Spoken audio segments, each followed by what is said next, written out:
So today I'm going to show you how to make a block print, and we're doing it of the skyline in Paris. And I've chosen some buildings that I've cut out already out of cardboard to add to my cardboard block print background. And I've chosen the Arc de Triomphe off this book and the Sacre-Cœur. And I'm going to show you how to perhaps use string to make the Eiffel Tower. So what I'm going to do is think about how tall I want my Eiffel Tower to be, and I want it to be sort of like that, so I know where to cut the string.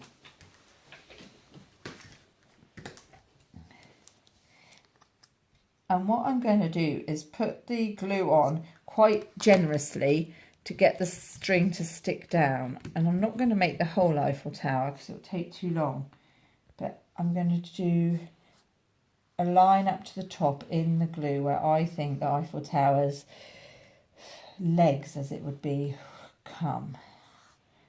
Just upright supports. Obviously it's got 4, but because I'm making a flat image, I'm going to only do 2, because the other ones, I'm looking at it face on. This glue is drying very, very quickly. So I'm going to put that up to there.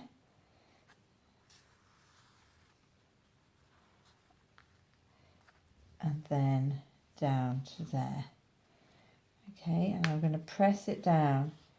The more you secure it, the better it will be. And I'm also going to stick this. Now you can look very carefully at the cardboard. One side is more ridged than the other, and when you print, that will make a difference to your print.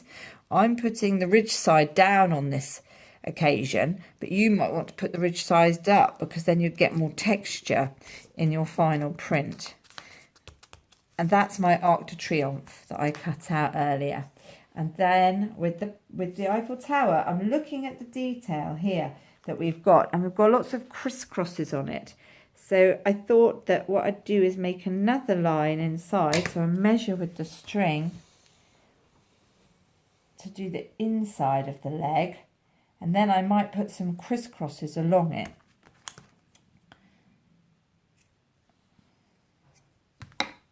Okay, so I might do it like that. And I think there's still just enough glue to get it to stick.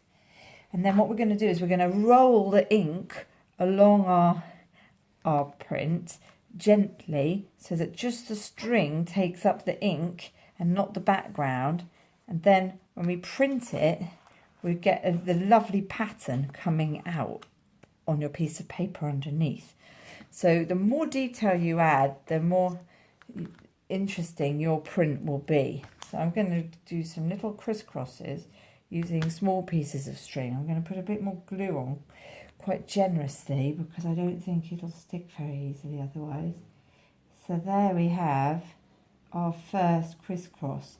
And you can work your way up doing lots of those and doing lots of bits across your Eiffel Tower, because there's a piece across there and a piece across about there.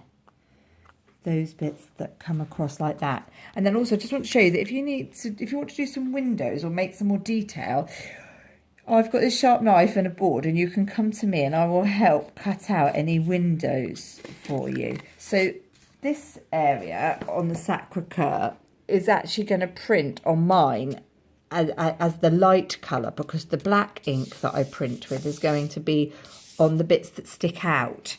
And also what's important to remember with your print making is that you don't make everything stick out everything has to stick out sort of the same amount off your background piece of cardboard.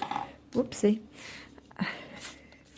Okay, so now we're gonna I can cut this out, and I can cut out the windows, and then I will show it to you in a minute when it's finished. Okay, so here is the finished block print that I made with the Sacre-Cœur on it. And what I thought might be nice with this is to use the string in the sky, and you can make, very carefully wind it round and round to make a spiral And it's going, if you do a couple of these in your sky, it's actually going to make a really great print. And it's going to look like the swirls in Van Gogh's night sky that you used pastel to make your night sky painting for last term. So do you see how when I stick that down,